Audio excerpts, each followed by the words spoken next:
Tonight, we're not walking into a throne room or a battlefield. We're walking into a place history never bothered to name. No banners, no trumpets, no destiny.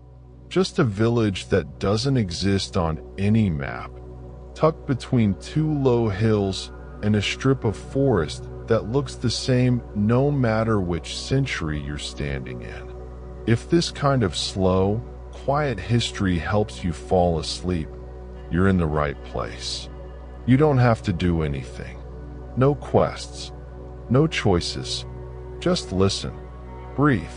Let your eyes grow heavy while we spend some time with the kind of people the chronicles forgot.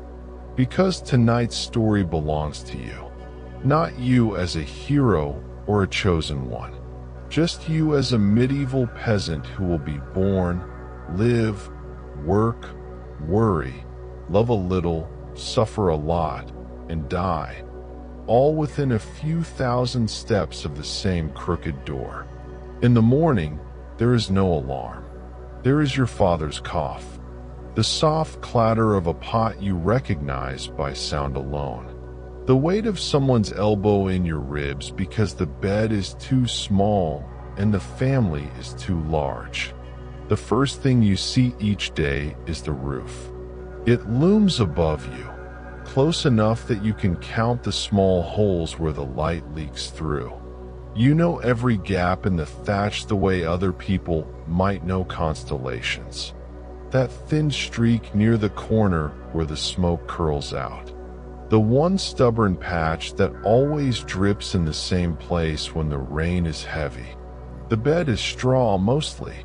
Straw and old cloth, and the occasional sharp mystery that reminds you this mattress used to be a sack for grain. It smells of sweat and wool and animals, and something vaguely sour that never quite goes away. You sit up slowly because if you do it too fast, the room spins. You're not sick. You're just hungry in that normal, everyday way you've known for as long as you can remember. Around you, the house begins to wake. Tonight, we're not walking into a throne room or a battlefield. We're walking into a place history never bothered to name. No banners, no trumpets, no destiny.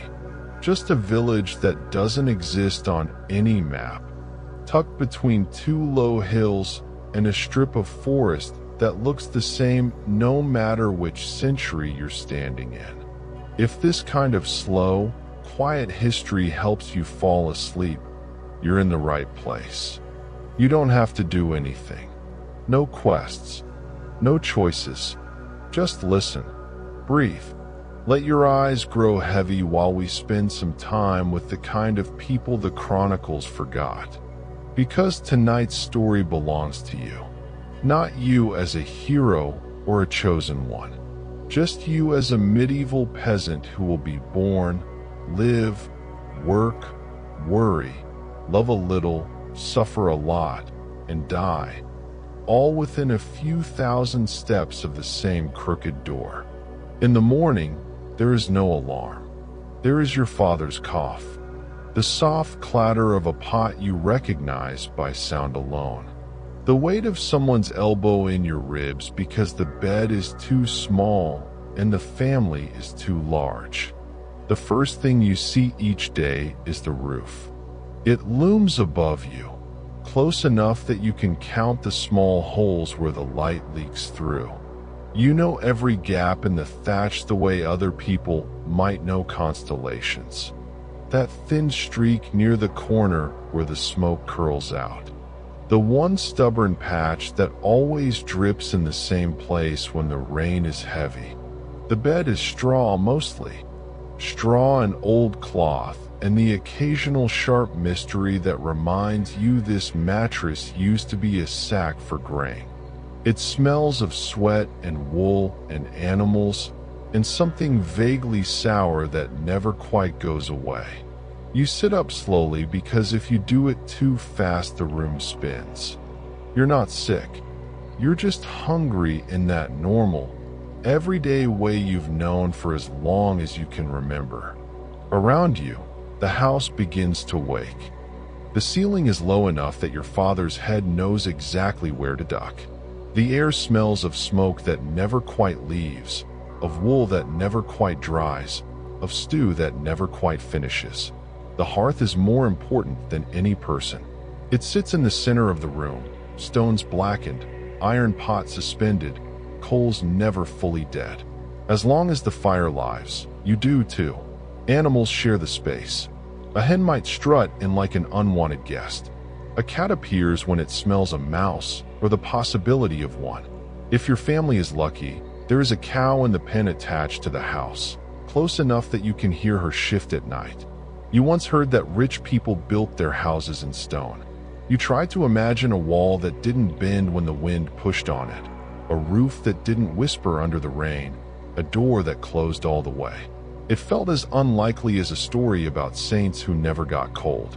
Still, when strangers pass through, and they rarely do, they see your home and call it poor. You see it and remember the winters it has already survived.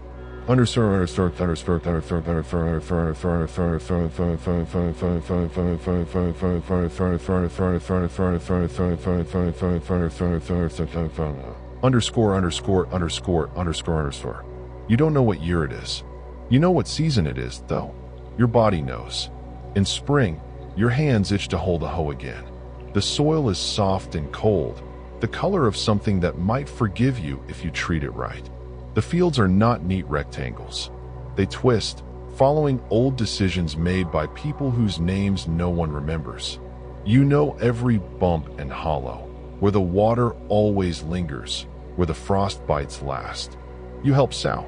The seed feels impossibly light in your palm for something that the whole year depends on. Your father walks ahead, making shallow furrows with a tool older than he is.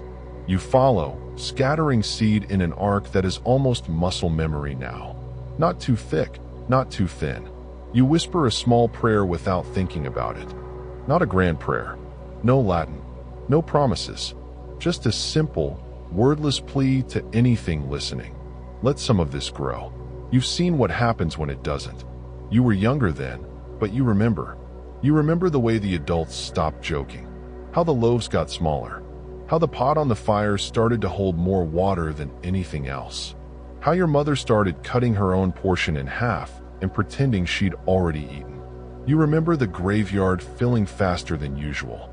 One mound, then another, then another. That year lives in your bones like an old injury. So when you walk the fields in spring, you listen to the ground the way other people listen to music. You notice how your own footsteps sound. You watch the clouds. You watch your father's face. You do not ask if the harvest will be good. You know better than to ask a question no one can answer.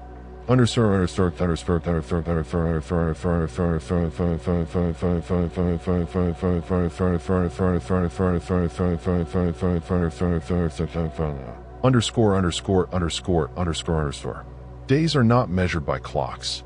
They're measured by tasks. The morning is for animals and water and mending yesterday's damage. The midday is for the field. The late afternoon is for whatever didn't break yet, but will soon. You don't think in hours.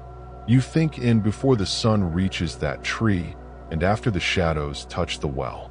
You eat when there is something to eat. Pottage is what you call it. You don't think of it as a dish. It is just the food, grain and a vegetable or two if the garden has been generous. A bone if you have one. The pot has been going longer than you've been alive, in a way. It has seen ingredients come and go, but the base is always the same. Whatever you can spare and water enough to keep it from burning. Bread is precious. It is dark, dense, and heavy. When it comes out of the oven, if you've managed to use the manor oven this week, it smells briefly like something from heaven. By the time it reaches your table, it smells like real life again. Slightly burnt at the edges, slightly too small for the number of hands reaching toward it. On good days, you eat until the ache in your stomach softens. On bad days, you eat just enough to remember what chewing feels like. You do not complain. You have learned that words cannot stretch bread. They cannot thicken stew. They can only make your mother's face tighter and your father's silence heavier. So you eat what there is. You thank whoever handed it to you. You lick the inside of the bowl when no one is looking.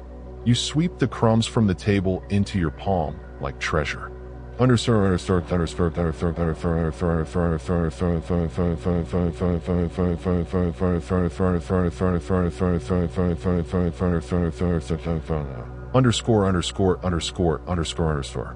belong to the land, but officially, the land belongs to someone else.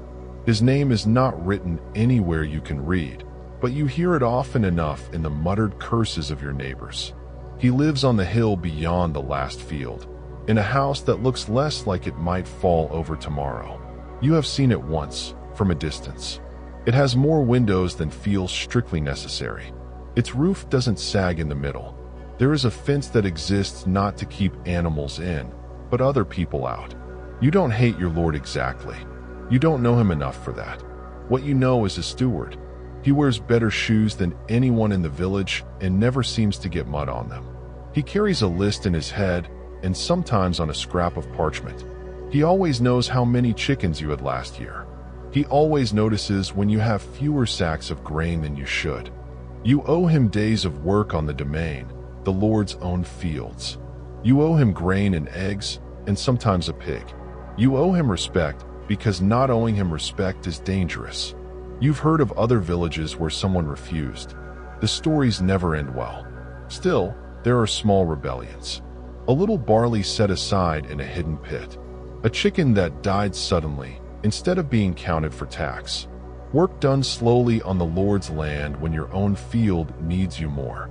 You do not call this resistance. You call it surviving. The steward calls it cheating if he finds out. So you make sure he doesn't.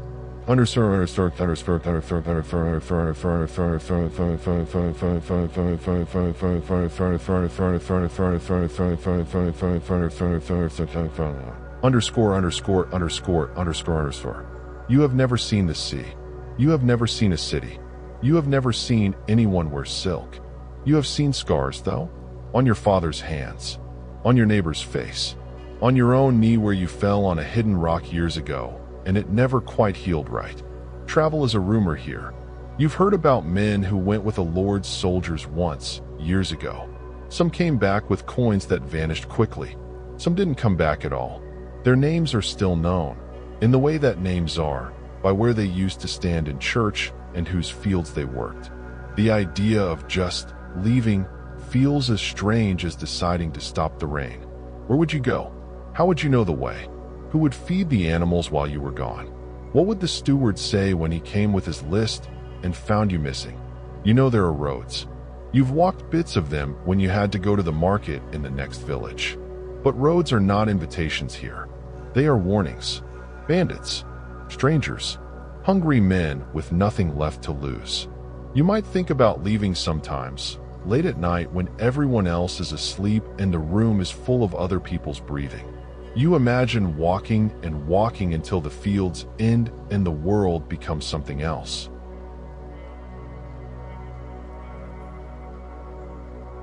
Then the baby coughs, or the fire needs tending, or your father groans in his sleep. And you remember, they need you here, in this small, difficult, familiar place. So you stay?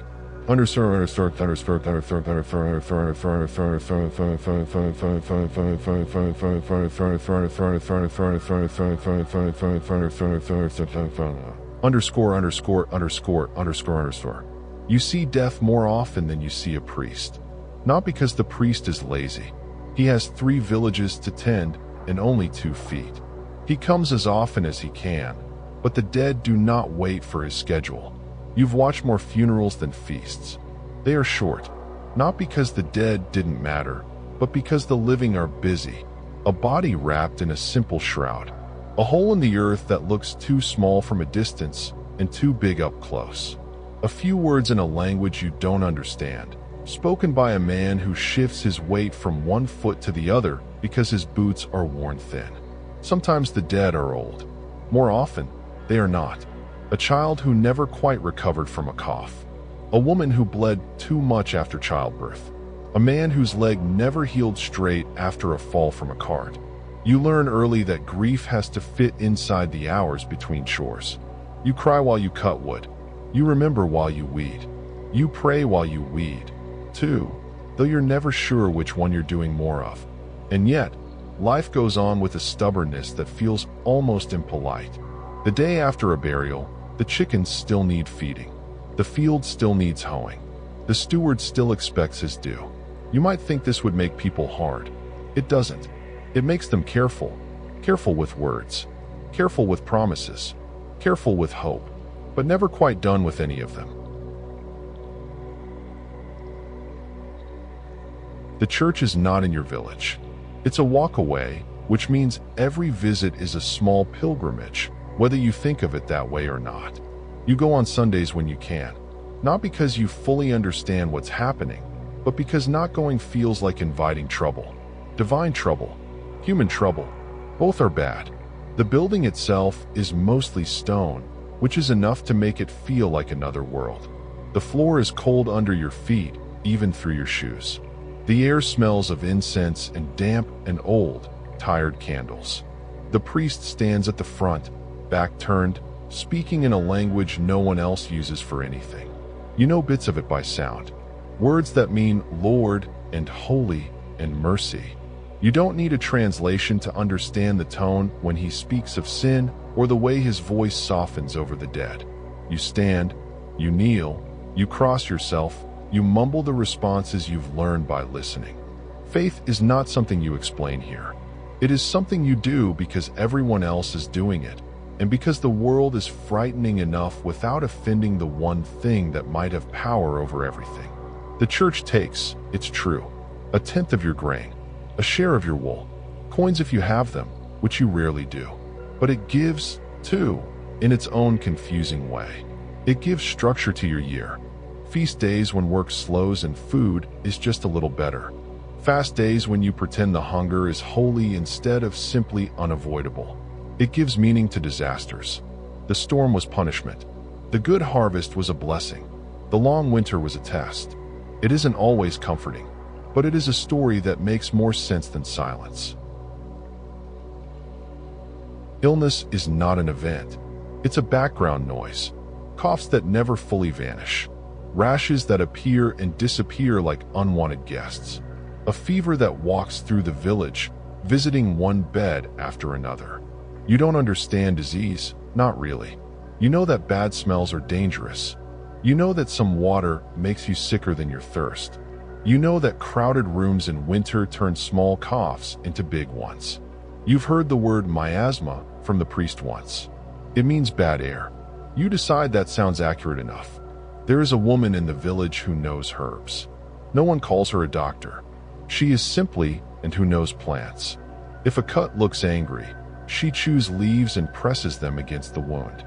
If a child burns with fever, she brews something bitter and tells you to drink it slowly. Sometimes it works. Sometimes it doesn't. When it doesn't, no one blames her. They blame the devil, or sin, or bad luck, or themselves. You have heard whispers of the great pestilence, the time when people died so quickly there were not enough hands to bury them all. It happened before you were born, but it lives in the stories of your elders like a storm that never quite ended. They talk about it quietly, not to frighten you, but because they are still frightened. You listen. You watch the way they look at a new rash, a new cough, a new fever. You realize something. People here are not afraid of dying. They are afraid of leaving others behind without enough hands to finish the work. At night, the world gets small. The light fades, and so does the list of things you can do. There are no lamps to read by, even if you could read. There are no quiet hobbies that require good vision. There is the fire. There is your family. There is the slow, creeping dark that fills in every crack your house forgot to close. You do not sleep in one long stretch. You fall asleep early, when the fire has settled and the last chores are done. Sometime in the middle of the night, you wake. Not from a nightmare, not from a noise. Just because. Your body has its own ideas about how night should work. For a little while, the house is half awake. Someone stirs the coals. Someone steps outside to relieve themselves, under a sky so full of stars it feels cruel. Someone whispers a prayer or an argument, or a joke too quiet for the children to hear. This middle time is strange. You are tired, but not enough to sleep. You are awake, but not enough to work. Sometimes you talk. Sometimes you sit with your own thoughts, which can be more frightening than any wolf outside. Sometimes you listen to the night, the creak of wood, the shuffle of animals, the distant bark of a dog that has its own worries. Eventually, you drift back into your second sleep. This one is heavier, full of dreams you rarely remember clearly, only the feeling they leave behind. Relief, fear, hunger, love, often all four at once. When the rooster announces the morning, or oversleeps, as he sometimes does, you wake with a body that is never fully rested and never fully defeated. You survive the night. That is enough reason to stand up. You do not think of yourself as poor. You think of yourself as normal. You have a shirt that is more patched than cloth. You have boots that remember better weather. You have a cloak that is thick enough to keep the worst of the wind away from your bones if you hold it just right. You also have things that no one can tax. You know exactly when the soil is ready by smell alone. You can carry a bundle of wood that looks twice your size.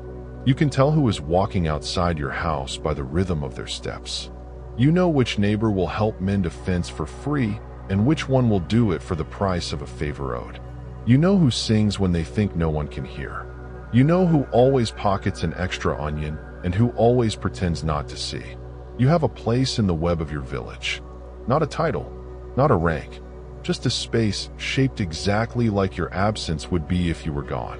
You might never leave a mark in a book, but if you vanished tomorrow, the pattern of every day here would shift. Someone else would have to fetch water. Someone else would have to take your turn on the Lord's land. Someone else would have to remember the song you hum without realizing. History will not notice, but the people around you will. And sometimes, on the rare nights when your stomach is full and the fire is kind and no one is coughing too hard, that feels like enough. Once a year, if the harvest hasn't betrayed you and no sudden illness has made everyone afraid to gather, there is a feast day that feels almost like stepping into another life. The work doesn't stop, but it slows. The stew is thicker. The bread is more than just enough. Someone finds a fiddle. Someone else remembers the words to a song older than any church here. Children run in circles until they fall over laughing, drunk on nothing but freedom and the novelty of having second helpings. You laugh more on those days than you do in the rest of the year combined. Not because your troubles have vanished, they haven't. The steward still exists. The winter is still coming. The debts are still there like stones under the soil. But for a brief window of time, the weight shifts. You stand a little straighter. You speak a little louder. You remember that you are not just hands that work fields, but a person who can move their body for reasons other than necessity. As night falls on those days, the fire outside burns higher than the one in your hearth. Faces glow. Shadows dance. For a moment, you can imagine a life where this is not the exception, but the rule. You know better, of course. Tomorrow the fields will be waiting, unimpressed by your songs. Still, memories of these nights last. On the hardest mornings, when the ground is frozen and the wind cuts through every layer of wool, you can still hear the echo of that music somewhere in your ribs. You remember the way your mother smiled without holding it back, the way your father clapped in time, surprise softening his worn features, the way you spun in place until the stars blurred.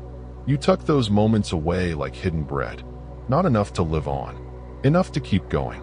Sometimes news arrives, not the kind shouted by messengers in bright colors on fast horses. Those rarely come this way. Your news travels on sore feet and tired tongues. A cousin from another village arrives with a story about higher taxes. A passing merchant speaks of a distant war, of a king who died, of another king who replaced him with as little impact on your life as a change in cloud shapes. You listen, you nod, you go back to your work. The world beyond your hills is enormous and loud and full of people who will never know your name.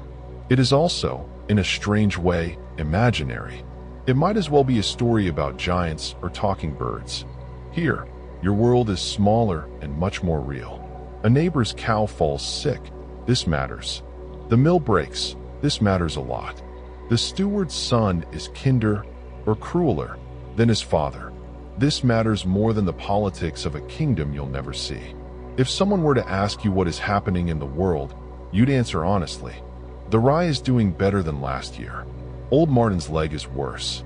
And the roof on the blacksmith's place won't last another winter. For you, that is the world. And you are not wrong. You will not change history. You will not invent a device, write a book, or marry into power. You will not lead a revolt that topples a lord or a sermon that reforms a church. You will do something harder. You will live an entire life in the narrow space history allowed you, and somehow, despite the hunger and the cold and the taxes and the endless, grinding sameness, you will not become cruel. You will help lift a neighbor's cart from the mud even when your own back is screaming. You will share the last of your onions with a widow whose field flooded. You will sit with a dying friend so they do not have to leave the world alone. No one will write these things down. They will not become legend. They will not even be remembered clearly a generation from now. But in the moment, they will make the difference between despair and endurance. And that, quietly, stubbornly, is how your kind have carried the world on your shoulders for centuries. Kings will come and go. Borders will shift. Languages will change shape. Your village might eventually vanish, swallowed by a larger town or abandoned when the well runs dry or the soil gives up. But for now, tonight, in this small, unnamed valley, a fire burns in a crooked house. A pot simmers. A child coughs once and then sleeps. A dog sighs in its dreams. Outside, the wind presses its face against the walls and finds only a few cracks. Inside, you pull your cloak tighter, lie down on your straw-filled bed, and listen to the slow breathing of the people you love. You will wake before dawn. Your hands will ache. The steward will still exist. But for a few hours yet, you are allowed to forget all of that. For now, history can wait. The field can wait. Even hunger can wait. Tonight, you did enough. You patched the roof. You turned the soil. You kept the fire alive. You close your eyes, knowing the world is small and heavy and unfair. You sleep anyway. And somewhere, far in the future, someone lies in their own bed, in a different century, listening to this quiet story about you, and lets it carry them gently towards sleep. There is a time in your life when you are small enough to fit between the adults' worries. Before the steward's accounts matter to you. Before you understand what a bad harvest really means. Before you can tell the difference between ordinary hunger and dangerous hunger. In those early years, the village feels huge. The path from your door to the well is an expedition. The lane between the cottages is a kingdom of mud and stones and old chicken feathers. The field edges are a wild frontier where the grass grows higher than your knees and the insects sound like distant armies. You don't know yet that your life will be measured in loops along these same paths. You only know that today, the world is large. You chase other children between houses that all lean in slightly, as if they're sharing secrets over your head. You play games that have no fixed rules, only agreements that change as quickly as someone's mood. A stick becomes a sword. A clod of earth becomes a loaf of bread. A puddle becomes a lake that must not be stepped in, except when it must. You learn early how to fall in mud and laugh instead of cry, because crying is a luxury your parents rarely have time for. The adults talk above you. They talk about rain and rent, about saints and sickness, about whose cow is failing and whose daughter might marry well. Their words brush past your ears like leaves in a hedgerow. You catch pieces, but they don't form a full picture yet. You only know. Mother's face is tighter when the clouds stay too long or not long enough. Father's silence on some evenings is a kind of weather by itself. You learn to read their expressions long before you could ever read a word. Your first real work doesn't feel like work. You are told to watch the geese. You are given a switch in great importance. The adults talk about wolves and foxes and thieves, but you rarely see anything more dangerous than a particularly angry gander. Still, you stand on your makeshift hill. really just a bump in the field, and you feel like a guard at the edge of the world. The geese have their own ideas. They wander. They argue. They march in directions you're sure they didn't agree on. You shout at them in the same tone your parents sometimes use on you. They ignore you in the same way you sometimes ignore your parents. A neighbor walks past and smiles. Good flock, they say, meaning you haven't lost any yet. Good watcher, they add, which means more than you know. You don't realize it, but you're learning things. You're learning to stand for hours, watching the same patch of ground.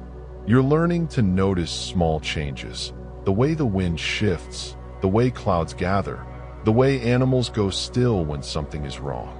You're learning your first experience of responsibility. If something happens to these birds, it will be your fault. One day, one of the geese doesn't return. You search until your feet ache. You call. You whistle. You shake the grain bag. Nothing. You walk home with one bird missing, and a knot in your stomach that feels worse than hunger. The adults don't shout. Your father only looks at you for a long moment and nods slowly, as if something he has been expecting has finally arrived. This happens, he says. Next time, you watch closer. You nod, too, with your jaw tight. You understand something new. The world can take things from you without asking, and no one comes to fix it. You simply watch closer next time. There is a kind of education in your village, not in a school. There is no building where children sit on benches scratching letters into wax. Not for you. The words in books belong to priests and lords and the occasional traveling clerk. You will never see enough ink in one place to stain even a finger. Your lessons happen in pieces. You learn to tie knots before you know why some knots matter more than others. You learn to tell good wood from bad just by how the axe feels as it bites. You learn that some plants belong in the pot, some in the thatch, and some should never be touched unless someone older than you says so. You listen. You listen to your mother mutter measurements that are not in numbers. A pinch, a handful, as much as last time, but not as much as when your uncle visited. You listen to your father swear at the sky in ways that almost sound like prayers.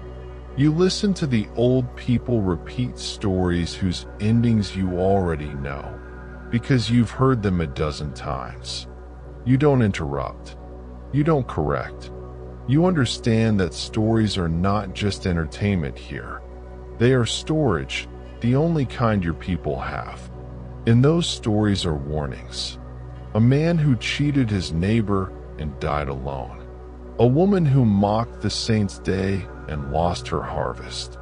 A child who went into the woods after dark and never came back as a child. Are all of these true? It doesn't matter. Truth, in your world, is not about facts. It is about survival. If a story keeps you from walking into the forest at night, it is true enough. You grow. Your hands lengthen. Your shoulders widen. The tools that once looked enormous in adult hands now feel almost right in yours. There is no sudden ceremony that declares you grown, just a gradual shift in what people expect of you. One year, your mother tells you to stay out of the way while bread is baked. The next year, she tells you to turn the dough yourself. One year, you walk beside your father as he plows, carrying nothing. The next, he steps aside and hands you the handle. You discover that the plow is heavier than it looks, and the soil is more stubborn than it seems from a distance. You'll learn, he says, and that is both encouragement and command. You do. Your body learns first. Muscles you didn't know you had begin to ache, then strengthen. Your palms grow calloused in patterns that match the tools you use.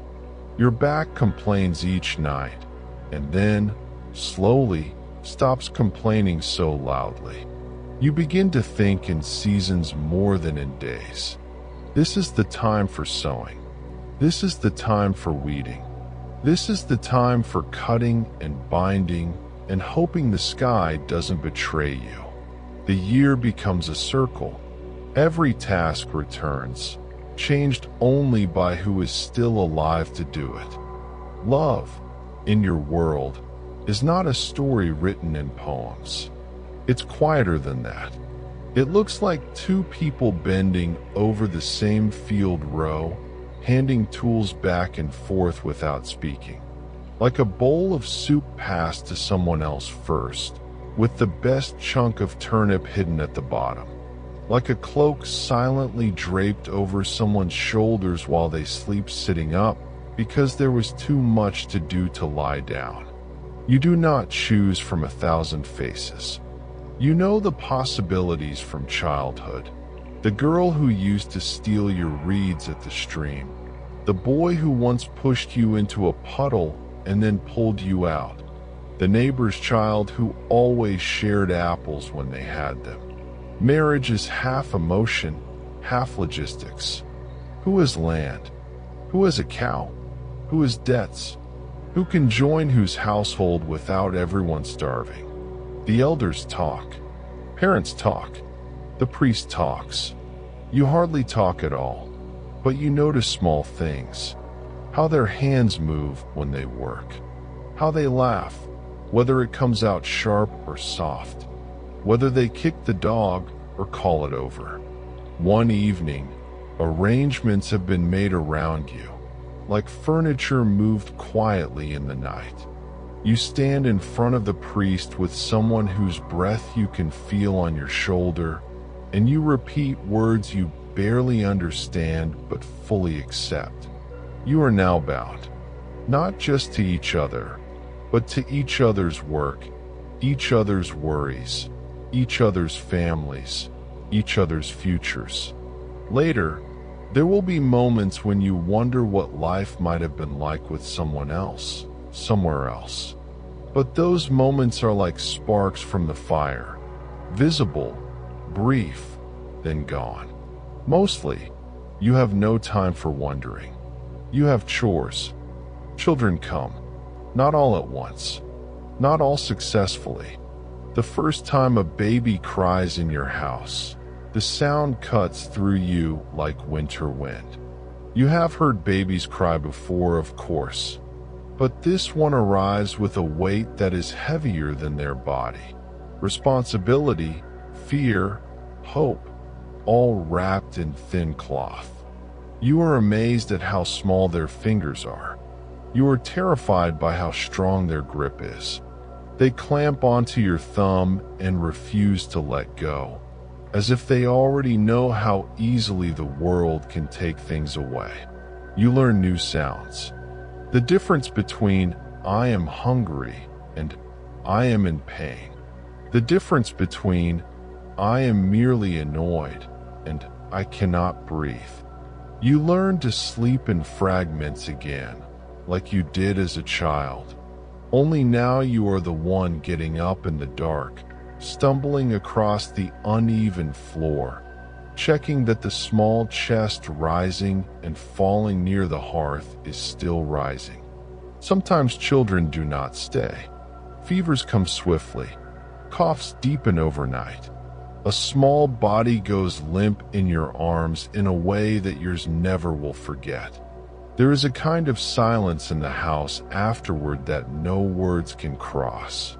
The usual sounds, firewood, spoon and bowl, boots on floor, seem louder than they should be. You still work the next day. You still go to the field.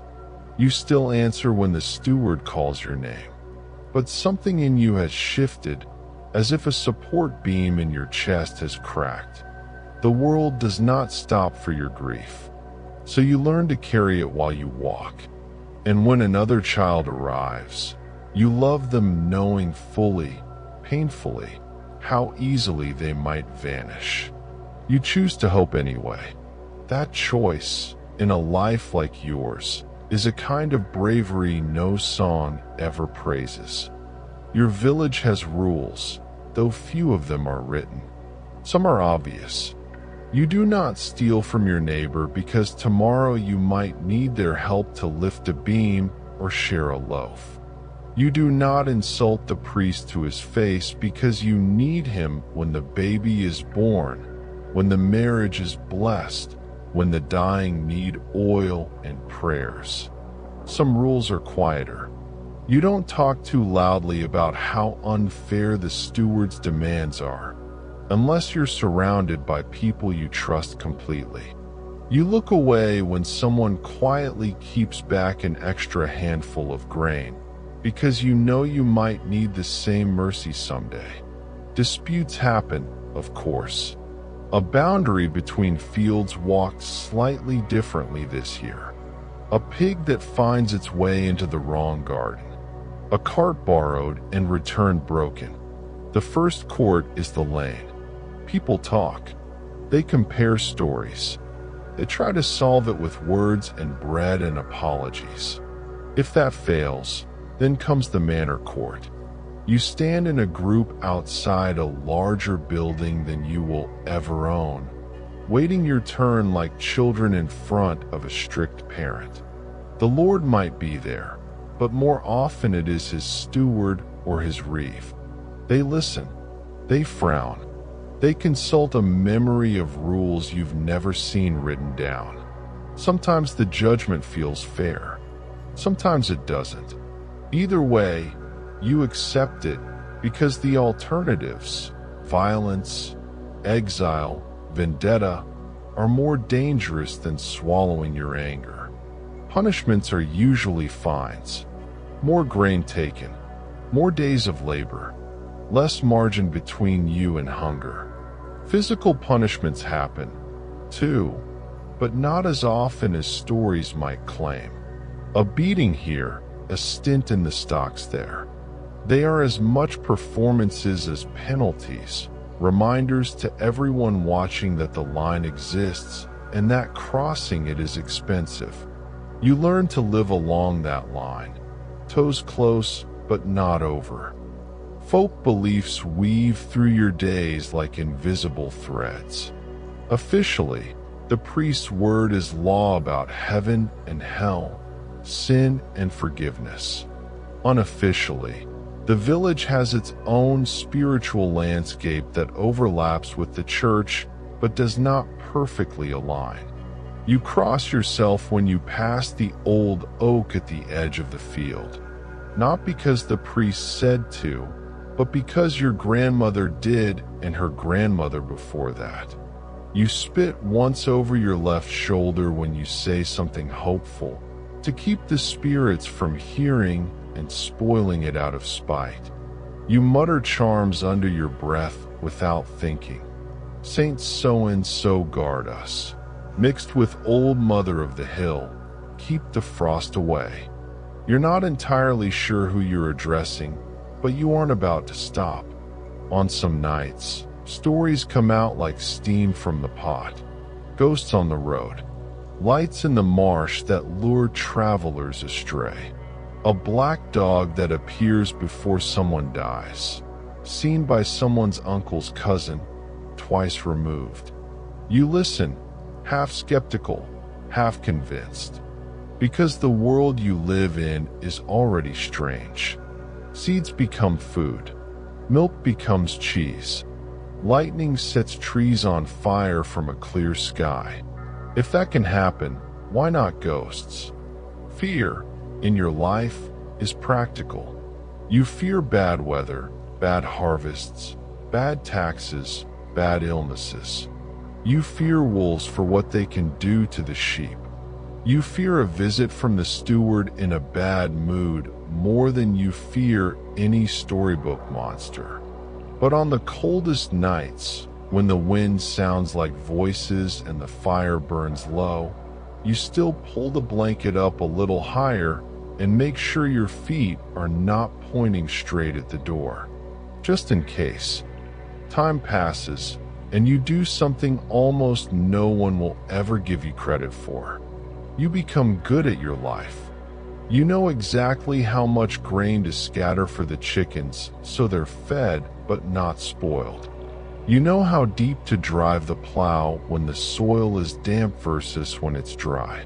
You know how long it takes to walk to the next village if you start at dawn and don't stop, and exactly which tree's shade is best to rest under halfway.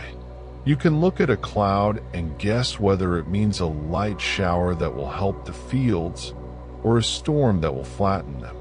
You can tell by the smell of the air when winter is truly coming, not just threatening. You look at younger people and see yourself years ago, uncertain, clumsy, hopeful in ways that make you smile and wince at the same time. They ask you questions now. How do I fix this fence so it doesn't fall again? Is this mushroom safe? Do you think she'll say yes if I ask her father? You realize you know things, not from books, but from years that have worn grooves into you like water wears grooves into stone. You still feel poor. You still feel small when anyone from the manor rides past. You still feel afraid when the harvest looks thin, but you also feel something else, sometimes, in brief, quiet moments. Competence. You belong here. In this field, in this house, in this village. You know how to keep it going. That is not nothing. Your body keeps track of the years even when you don't. Your knees start to ache earlier in the day. You stand up from the bench with a sound you didn't used to make. You notice that the load of firewood feels heavier, even though the wood hasn't changed.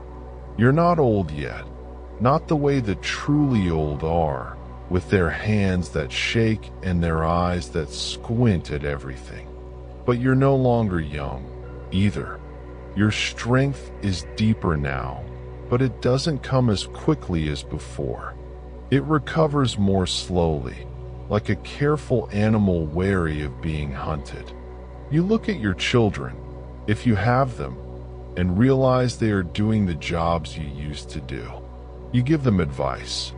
They sometimes listen, sometimes they don't, and then, days later, you see them quietly adopting your way without admitting you were right. You don't press it. You remember how you were. There are new worries now, not whether you will survive the winter, though that's always there, but whether they will. Whether they will marry well enough not to starve. Whether they will be here to bury you or far away working some other lord's land. You start to think occasionally about death, not with dread exactly, but with curiosity. You've seen it arrive so many ways. In bed, slow and quiet. In the field, sudden and sharp. In the cradle, terrible and unfair. You wonder how it will come for you. With enough warning that the priest can arrive? With enough mercy that you can say goodbye? You don't dwell on it. There is too much to do. But sometimes, late at night, when the house is full and the fire is low and the breathing all around you is steady, you let yourself imagine a world where you are no longer here. You hope, more than anything, that the work you've done, the fences fixed, the fields tended, the knowledge passed on, will make their lives just a little less hard. Not easy. You're not foolish. Just less hard. There are storms that live entirely in the sky, and there are storms that come from men. You hear about war long before you see any hint of it. War is always somewhere else, at first, a rumor blown in with a traveler's cloak, two lords arguing, a king's claim contested, a border disputed. You shrug. Borders are lines on maps you've never seen. Kings are names in prayers, not faces in your life. Then one day, men arrive. Not many, not an army, just enough to be frightening. They carry weapons that look well used. Their horses' ribs are visible. They wear bits of armor mixed with ordinary clothes. They say they are soldiers. Some might be, Some might simply be hungry men who discovered that if you swing a sword and shout loudly enough, people give you food. They say they fight for someone you have never met. They also say they need supplies. You watch your lord's men speak to them. You watch grain leave barns that never let you borrow so much as a handful without a tally.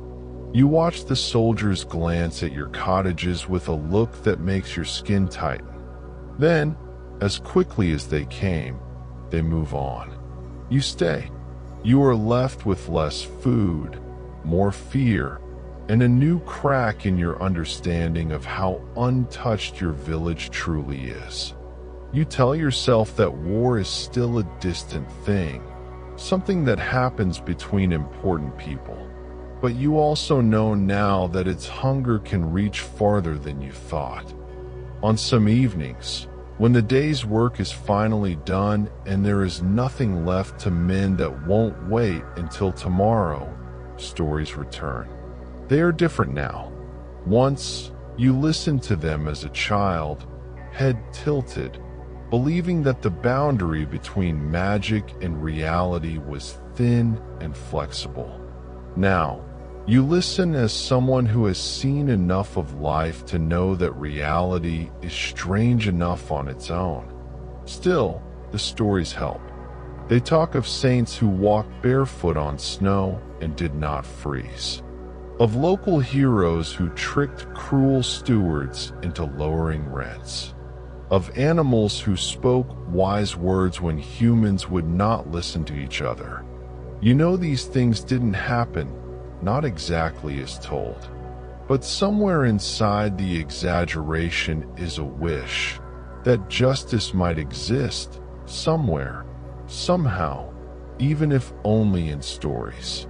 Sometimes you tell stories, too, small ones, about the time you lost a goose and found it 3 days later sitting proudly on someone else's doorstep. About the winter when the snow buried the fences and everyone had to guess where their land ended and their neighbors began. Children listen, their eyes big in the firelight. You see yourself reflected in them, decades younger. You do not tell them everything. You do not tell them how often you were afraid. You do not tell them how close the village came to empty in that one bad year. You do not tell them how little control you sometimes felt you had over anything at all. Instead, you tell them what you wish you had heard more of. That persistence matters. That kindness matters. That getting up again tomorrow matters, even when today felt like more than enough. They do not fully understand, but they will. In time, you become one of the people others call old. Not the ancient kind who no longer walk without help, but old enough that others slow their pace a little when they walk with you. Old enough that your opinion is asked even by people who used to roll their eyes at your advice. Your hair changes color. Your skin maps out every year you have worked in wrinkles and spots and scars. Your hands remain strong, but they shake a little if you hold them out too long. You still work. You still carry.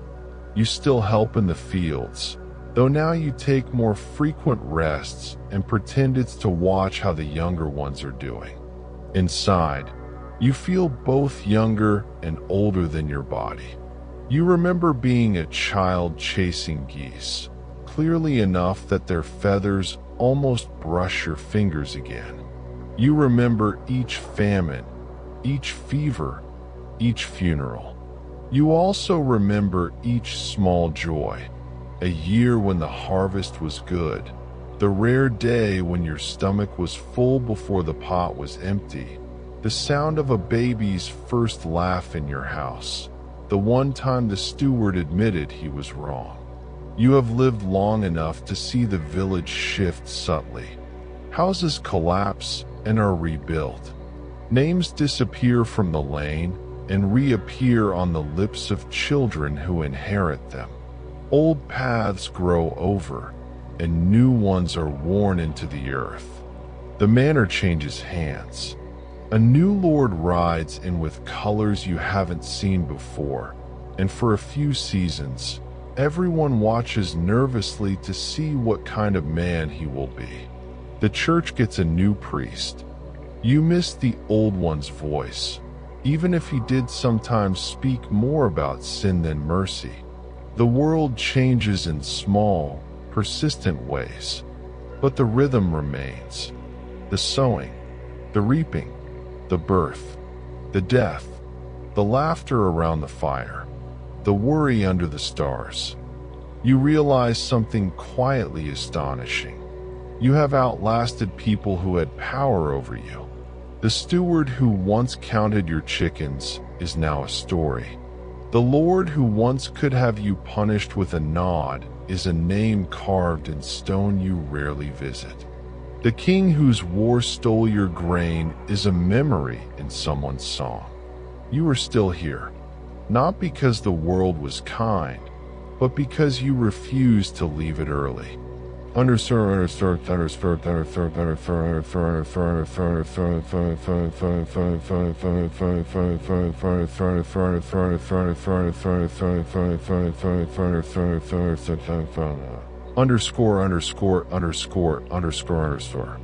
Eventually, there comes a winter when your body tells you what your mind has suspected. This might be your last.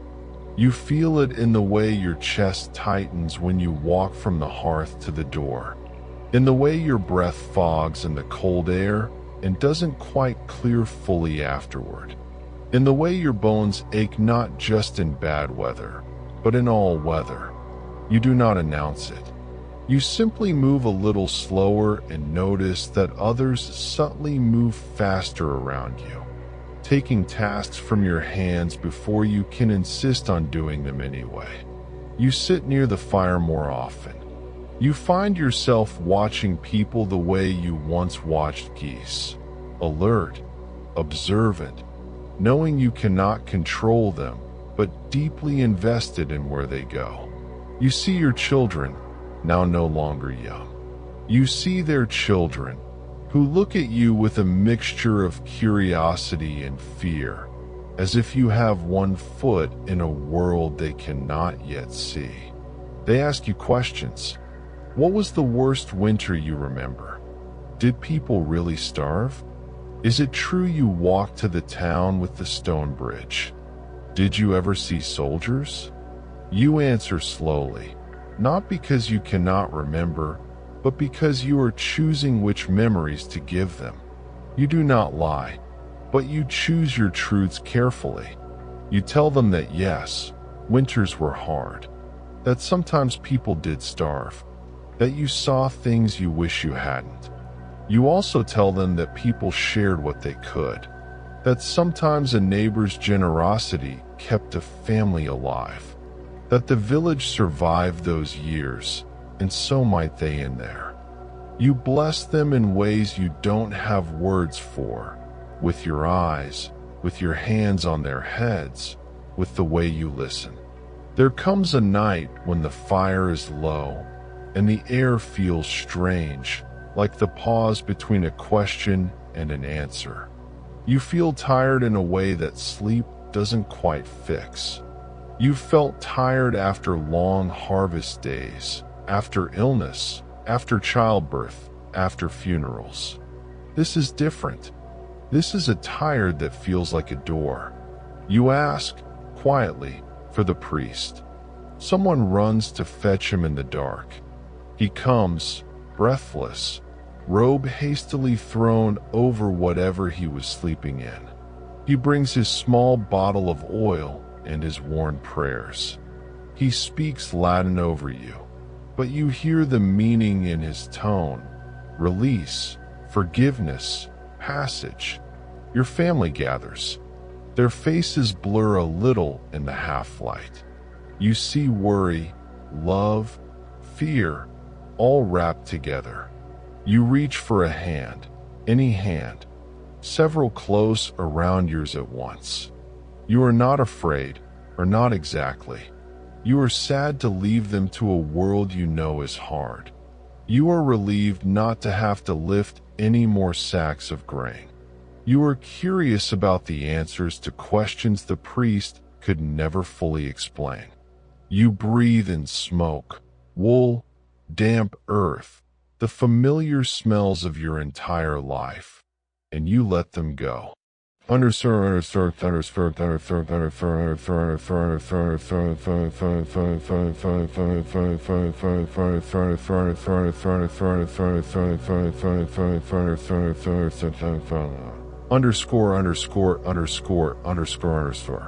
Tomorrow, the village will still be there. The chickens will still need feeding. The field will still need tending. The steward, or his replacement, will still want his share. Your family will cry. They will bury you in ground you walked over 1,000 times, as if the earth has finally called in a debt. The priest will say words. The village will nod. Someone will bring bread to your house that evening, because that is what people do when they do not know what else to offer.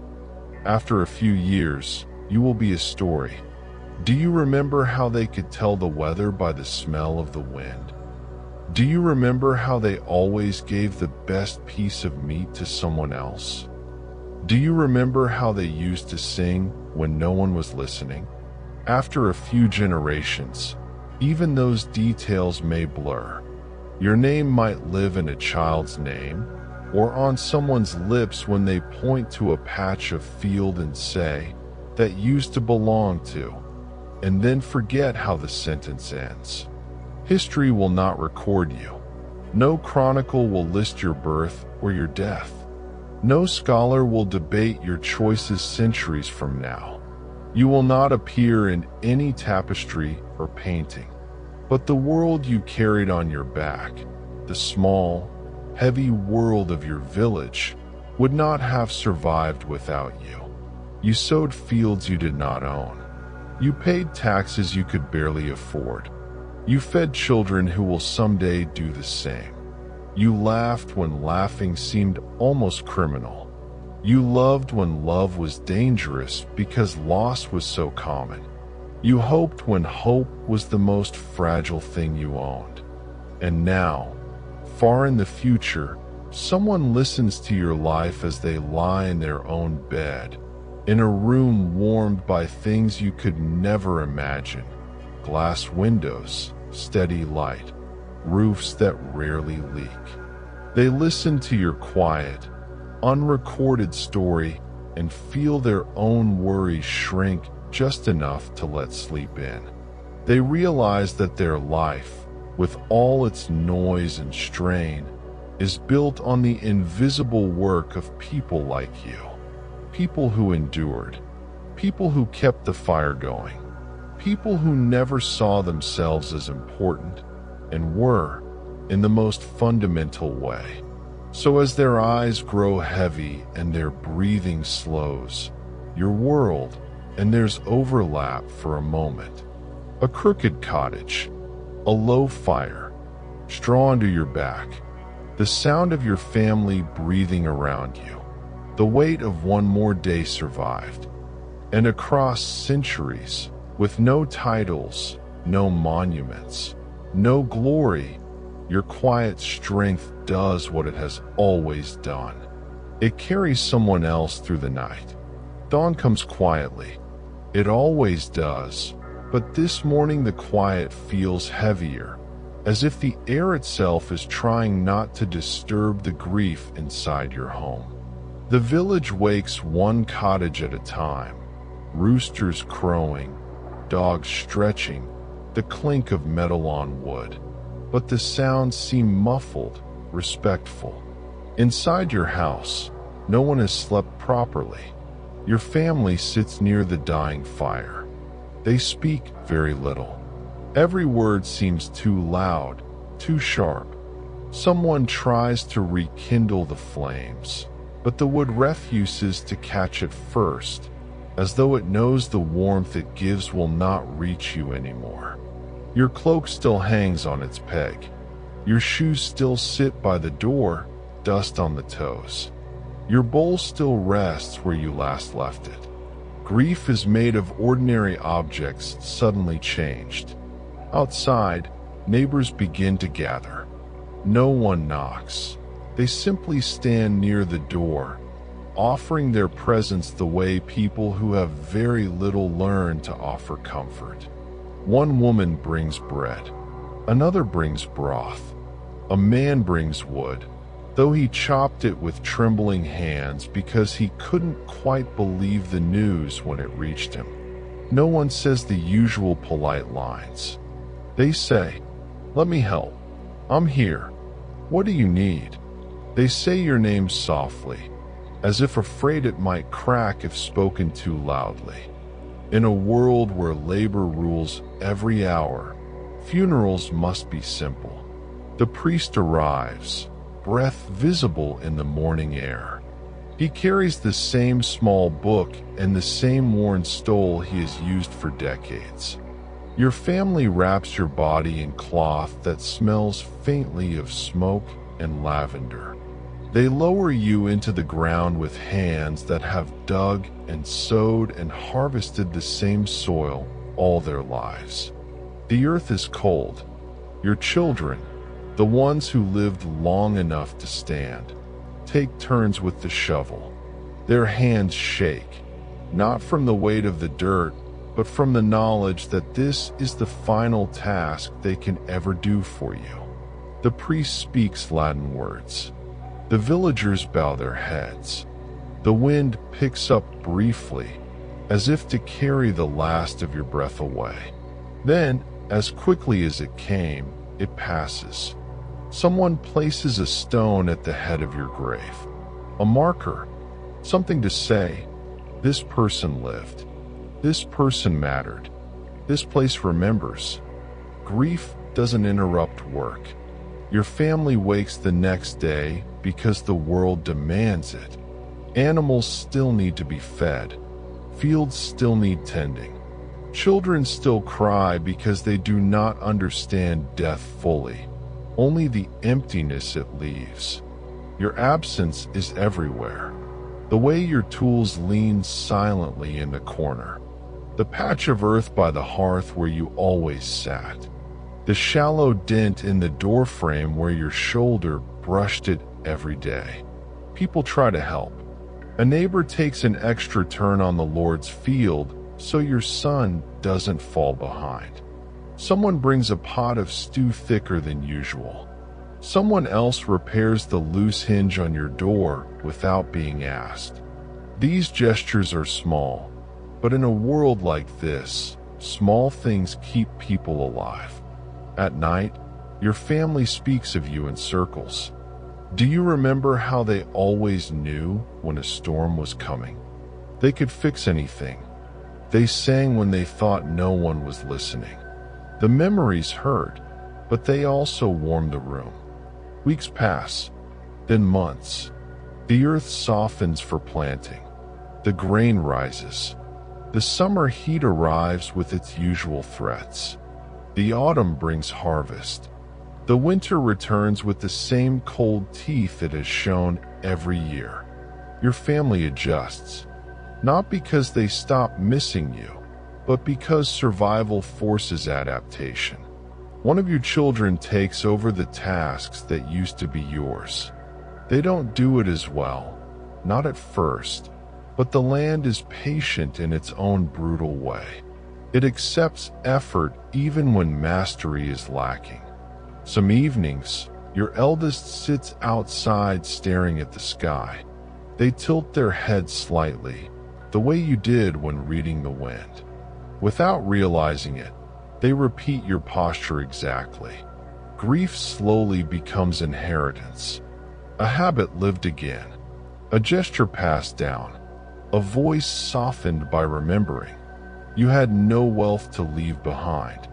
No jewels. No written will. No land deed in an iron chest. But you leave things more important in a world where survival is the greatest art. You leave a repaired fence that will not fail this winter. You leave a field sown in neat rows.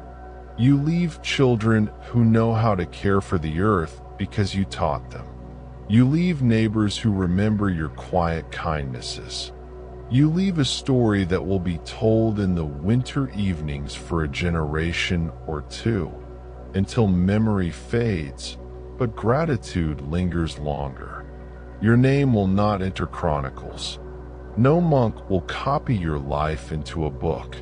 No scholar will speak of you centuries later.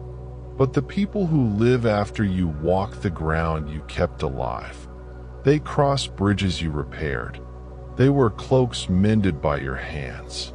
They survive winters because you stored grain carefully. They raised children who will never know your face, but will speak your values without realizing they came from you. This is real immortality in a medieval village. Not eternal fame, but the continuation of warmth, shelter, food, kindness. You live on in the shape of the life you helped maintain. Years turn into decades. The village changes, slowly, subtly. A new house is built near the stream. The manor gets a different steward. A road is widened by use. A new family arrives, fleeing trouble from elsewhere.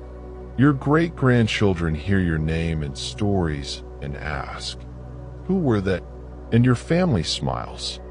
They were strong. They were kind. They worked hard. They kept us alive. Children don't need more details. They believe in legends more than biographies. You become a legend, not of sword or crown, but of endurance. A legend of someone who lived a full life in a small world and carried it forward with both hands. A quiet legend, the most realistic kind, the kind that actually builds villages and keeps humanity alive.